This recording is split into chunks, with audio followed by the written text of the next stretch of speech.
What's up out there? Welcome to the first entry into what I'm going to call the Indie Game of the Week series. Now, hopefully this is going to be, as the title suggests, a once a week thing. I'm going to see if I can keep up with this. A lot of things going on, and there's never enough time to do everything. This is a series I've been contemplating for a very long time. I've been trying to figure out how to make it work. I've done various game reviews over the years. We've had the Melver Idol, Path of Exile. They've led to series in the channel, and I did the early access spotlight for a while, showing off early access games.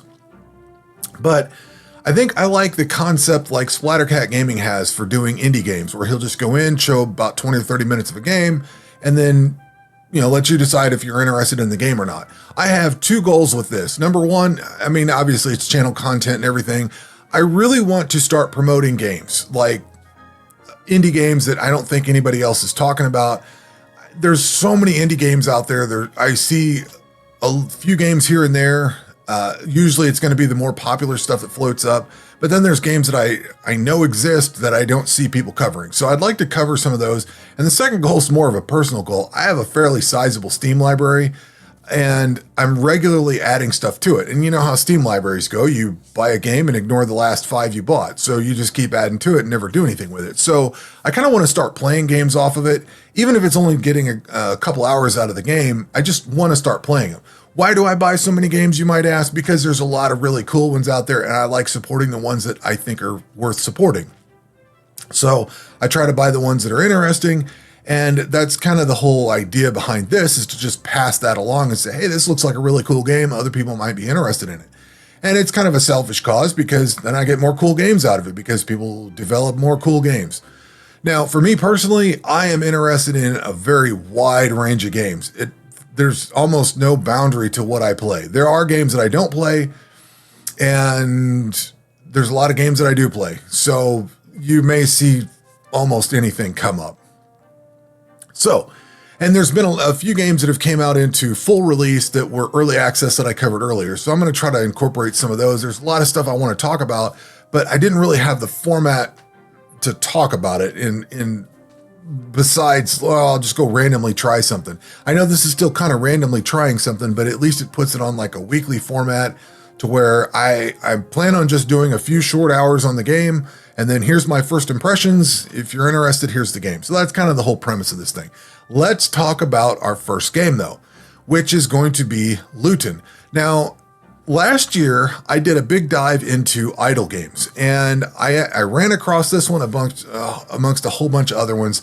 I've had a couple recommended to me, like Idle Champions of the Forgotten Realms or Farmers Against Potatoes, but I dove into the whole genre. I did not know what an idle game was until Melver Idol. So once I found out about it, I was like, all right, what else is out there, And I've been looking for other games that are like Melver Idol or similar to it in some fashion. And I found that idle games are, even though they're their own genre, they have wildly different things. Like there's some that are construction based, that are some that are RPG based, like they're all over the place. Like Cookie Clicker is a good example. It's about cookies, it's like totally different than some of the other ones. So there's a whole different swath of them out there. But I did run across this one, and I got burned out on idle games, to be honest with you. I was, at the time that I was going through all the different games that I was checking out, like I'd put a little bit of time into them. But at that point in time, I was running like 2 or 3 different characters on Melver Idol. I had Idle Champions of the Forgotten Realms going, and I had Farmers Against Potatoes going, and then I had Path of Exile going. Like I had way too much going on, and I just kind of got burned out on all of it. So I've been wanting to revisit some of this, and we're not going to talk about all idle games. This just happens to be an idle game, and it's the topic of conversation. But I did a big deep dive into it. I found this game. For some reason, I was thinking this was a free-to-play game. Where we loop back into the story with this one is a week or so back, somebody left a comment on one of my Melver Idol videos that they were going to have this game alongside the Melver Idol expansion on another monitor. And I was like, Lootun sounds familiar. I remember that game. So I thought, that's a free-to-play game though. But then I looked it up and I was like, no, it's not free-to-play. It is developed by Aerosoft Games. It left early access actually on May 14th of 2024. It is an auto battler / semi-idle game. It is $5.49 US. And I will link the store page, the Steam store page, in the description below. I do not believe there's a mobile client to this. One thing I really love about Melver Idle is that you do get a Steam client, you got a web client, and you've got an app for your phone, so you can take it on vacations and stuff like that. Now, this one has a pretty busy UI, so I don't know how you'd put all this onto a mobile screen. Let me get rid of all this crap here while we're fighting, or while we are discussing this. But one of the things that I really liked about this game was the UI. It caught my eye. It looks nice. This is what drew me into Melver Idle, is just the look of it. So what is Lootun? It is kind of the combat section of Melver Idle mixed with, if you go over to the equipment section, you're going to see a bunch of attributes and stuff like that. You've got armor and things like this. You've got different rarities, like there's epic and rare. We've got legendary. It's also kind of a mix of Diablo 1 and 2, maybe 3, with the rarity of the items. You've also got like default attacks, offensive and defensive cooldowns and everything. If I click on this, it takes me to this passive section, which is again like Diablo 2, probably a little bit more than anything. So you can put points into health, you can put points into like attack speed, double damage. You've got your different resistances, crit chance, critical avoidance, ailment avoidance. It's kind of got, like, you'll see this in a lot of other games. And then you've got different skills over here that you can use. The one thing that was very confusing to me at first is you've got like default attack, offensive cooldown, and defensive cooldown. And I'd click on this thing and I'm like, well, I don't remember what I had as my main, like I've got Rend, Armor Break, and Ground Slam as my skills that I'm using. Well, I'd look at this, I'm like, I don't remember which one it is. And I couldn't figure out what was going on. When you start off, everything is locked. And as you play, you unlock these skills. And it took me a while. I had to actually start filling in the skills before I noticed that there are some that are green, some that are red, and some that are blue. So those correspond to the different default offense and defense skills. So you can go in here and swap between them. I'm using Rend, so I've got a point I can put in, and I'm trying to synergize my Rend with poison damage, so I'm going to put that point over there. But there are other options I can choose. The other cool thing, you can actually right-click and back out of that point, or all these points should you choose, and go back into them. I don't think there's a cost to it. You can respec at will at any time. So like Armor Break, I've got some points I could put into that. We've got Ground Slam, I could put points into that. And I could take points away, I could switch over to a different, like I could switch to Imposing Cry. You cannot do this while you're in a mission though, so you can't swap it out, but you can upgrade as you go, and you can swap out items and gear as you go. So then we've got combat on this section here, which is basically your idle combat. But this reminds me more of, say, Wizardry, Final Fantasy, like the older ones from like the 80s and 90s, where they were just the 2D, just the flat screen. This is not so much Melver Idle as it is more of, because I've got a party of 3. Now I've actually got the Melver Idle combat system going here, where I've got melee, ranged, and magic, but there is also a paladin. You can, let's see if I edit my character. There are 4 classes. I can't swap, but I could delete this guy and start a new one, or I could buy one for $1 million. I just don't happen to have that $1 million. But the way this goes, like you'll see 1, 2, or 3 monsters up here. I don't know if we get more than that. And then you'll see my characters down here. And it's an automatic version of, like I said, Wizardry or Final Fantasy or something like that. It's just, you don't have to actually micromanage all the different skills. So this is a great second screen game. You just throw it on, let it do its thing. You go adjust your equipment and stats and stuff every once in a while, and you're good. So this is the combat tab. We also get autocast. You have to unlock a lot of this stuff as you go. So like you had to manually use these skills, but then I unlocked the ability to do autocast. So that made that process much easier. I can just let this go. I've only put a couple hours into the game and I feel like I'm getting decent progression. So let's go to the mission tab, and there are a lot of different missions that you can do. And you can see that I'm 2.5 hours into the game, and I'm up to this rock cave. As you level up far enough, like I don't think maybe it's beating the cave. Maybe I have to actually beat the rock cave to unlock the next one. I haven't been paying attention, to be honest, but We could back out of this. We could go to the rock cave. I want to prepare mission. I want to load my default team, and I want to load my potions. And we're going to begin. I'm going to restart on first death. That way I don't lose XP for this character. And we're going to let this run and see where it goes. You would think that I'm at level 43 for these characters, that I should be able to just completely trounce over all this, and it doesn't work that way. Let me see if this belt is any good real quick here. So we go hold the control key down. You can actually swap gear out pretty quickly. And that's better there. And then we can scrap all this stuff and make it go away. So we're going to try to beat this. The mission screen, like I said, I think you have to actually beat each one before you go to the next one. The interesting thing about this is there's actually levels to this. So you level up the area, and then you can put points into the area too. So you could put points to where you get more magic monsters, or you get more rare, or you get more nemesis, or more empowered. And then down here, once you get, you have to have level 10, I guess. You can unlock unbridled prosperity. This is abandoned wealth, so you get more money out of it. So like you can actually modify the area. Greater threat lets you take less steps to get to the boss monster, so you can clear the area faster and faster. And then you can learn more fate off of this. I think fate, I'm not sure exactly what fate is, but I'm assuming it's like long-term progression. I haven't really looked at what it is so far. I put a couple points into this empowered amplification for this area here, but like I got a little plus sign on the rock cave, so I've got points that I can apply on here. I got 3 unspent points, so I could make it faster to get to the end boss. So instead of 15 fights to get there, I only have to do 12, and then we're fighting the boss. So we haven't died yet, so we haven't had to restart. I've got regen on some of these characters. Actually, I've got levels that I could put into here, so we could theoretically go and add, where's the regen? Give me a couple of regen points in here. We unlocked a new area, so that's good. And then I think I'll want add more life here and regen to, I'll just add life and regen to all these characters, maybe add a little bit of damage on there. And there we go. So we can end this mission, and then we get the Scorched Plains, which is going to be difficult, 38 to 47. Prepare mission, load team, load flasks, and begin.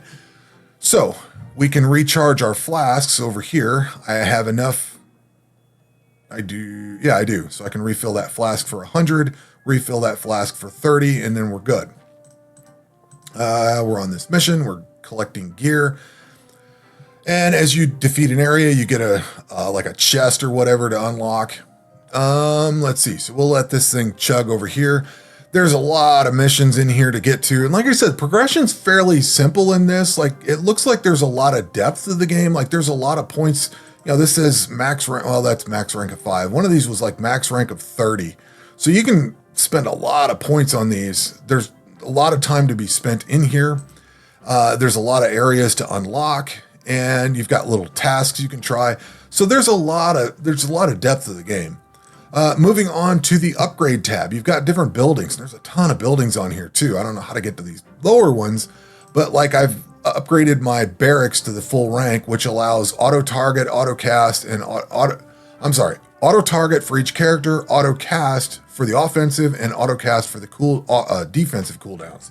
And then the profession hall, unlocks the mine, forest, and farm upgrade buildings, which are these, and then increase the material cap storage by 25,000. That's now at max rank. What do we get with this? This unlocks additional team slots. So if I upgrade this thing here, I don't have enough materials, but this will actually unlock more team slots for me in the armory. So it kind of does what you think it would. The mine, forest, and farming does some gathering. Alchemist is where you get the flask thing from. I just got this community project, so I haven't really dove into that. Moving on down to the blacksmith section. So you can actually craft gear as you break this gear down. So we're going to scrap these contents, and we're going to scrap all this. It's going to give me materials. Sometimes it'll say, hey, you found a new recipe or whatever. So you can come over to the blacksmith. I don't know how to get back to that. What's this mean? Are you sure you want to max attributes? I'm not sure what that means, so I'm going to ignore it for a second. But you can actually craft gear, and you can craft different rarities. So if I want to do like mythical, I'm going to actually have to spend mythical cores. You have to actually scrap gear in order to generate the materials. So I think Diablo 4 is doing this now. So this is kind of similar to that. If you're played Diablo 4, it's the same idea. So you have to scrap everything down, and then you get materials to create new gear. So if I go pick iron armor, it's going to create a mythical item that has all these different modifiers on it. We can just go ahead and create this. So this has got the bonus of 2.2% melee damage, but it's also got a bunch of attributes on it, which gives elemental damage, attack speed, health points, stuff like that. So we can come over here, we can look at our character, and it's not as good as what I have on. So I'm not going to bother changing it out. I would lose a little bit of damage and a little bit of defense. I gained some resistance and here and there, so maybe I do want this. So I'm going to go ahead and equip that, and then my stats will change accordingly. Moving on down, we have the professions tab. Now this, okay, so we died, and I'm going to restart this dungeon. On the professions tab, these came from the mine, forest, and farm upgrades we got here.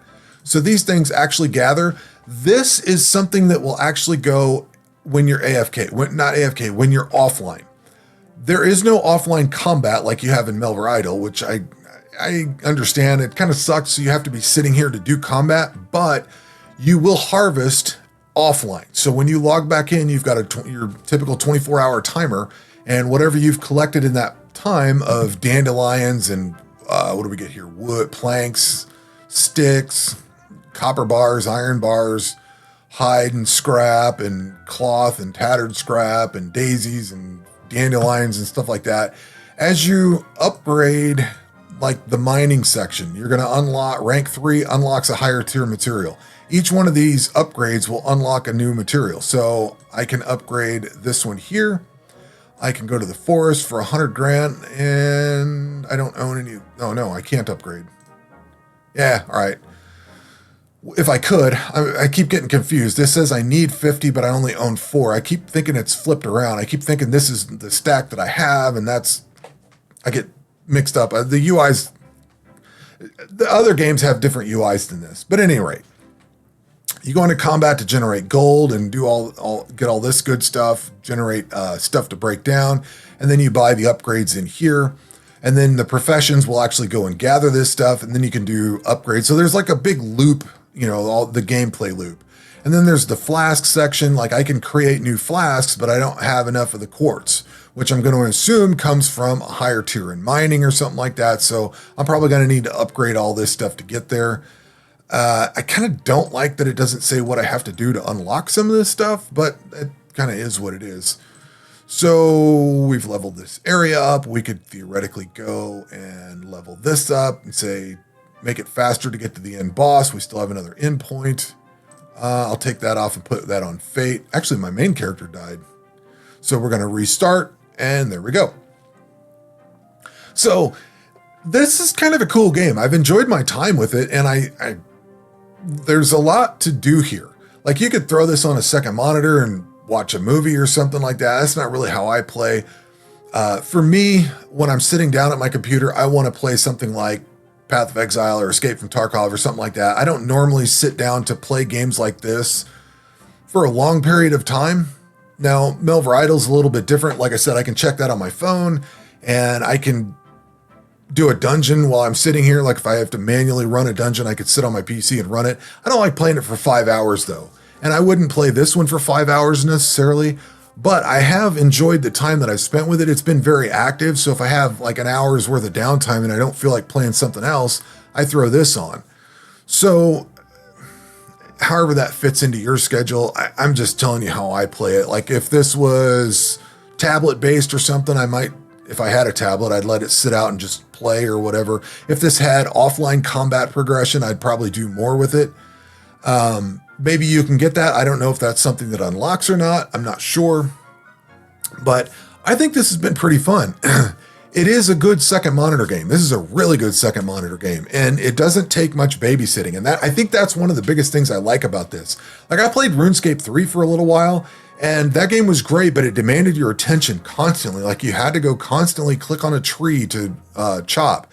If I want to play an idle or semi-idle game, I don't want it to be noticeable. Like I want to throw it off on the second screen and then just let it do its thing and then check in on it every once in a while. If the more active of a game it is, the more I have to pay attention to it and the less I can do other things. So I like that this is as offline or AFK as it is, if you want to call it that. So like I'm collecting stuff. Like I haven't been able to add, I need I can add another inventory slot for 50,000. So I've got a little bit more here. Really? Oh, that's just 10. So I haven't done this yet. How many slots can we add? Okay. Apparently we can add more, but everything starts getting to be 1,000,000 gold that I don't have. I'm kind of surprised that there's 2 different bags. I'm kind of surprised that's only 30. Oh well.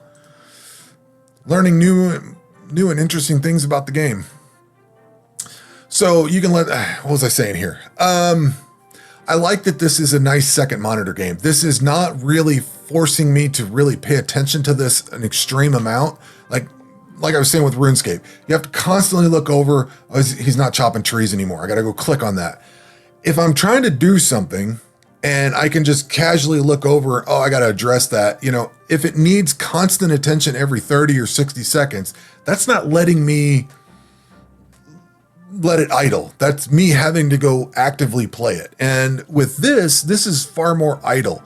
Now, I mentioned Idle Champions of the Forgotten Realm earlier. I think this is what I wanted out of that game. The problem I had with that game, I had 2 problems with that game. Number one, as the game itself, you could not assign your own gear. With this game, you can actually go and assign your own gear. So if I think this is better gloves, I can go and equip those gloves. They're better, I can equip them. I can make that choice. With the Idle Champions game, it just equipped whatever the best thing you got was. And I feel like that takes a little bit away. I also get the choice in skills and passives and everything. I feel like I have more agency with my character on this game. The biggest thing is, this is a problem that I have with nearly every free-to-play game. I'm not a fan of the free-to-play. I like what free-to-play is, but I don't like what free-to-play actually is. You know what I mean? I like the idea behind it, but I don't like how it ends up turning out.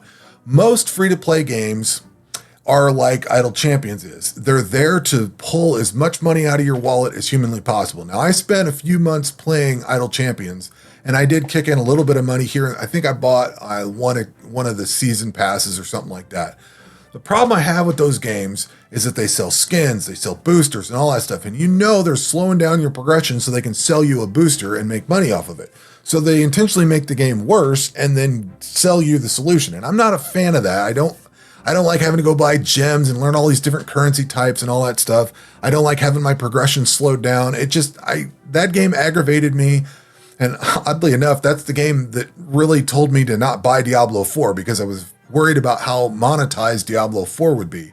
Because I was playing Idle Champions at the time, and I'm like, man, they are just really aggressively monetizing this, and I just didn't care for it. It wasn't the worst monetization, but it was annoying enough that I didn't, and that's kind of ultimately after a few months of playing it, I just like, I'm done. I'm sick of playing it. But this game is a buy once and you play it, and that's it.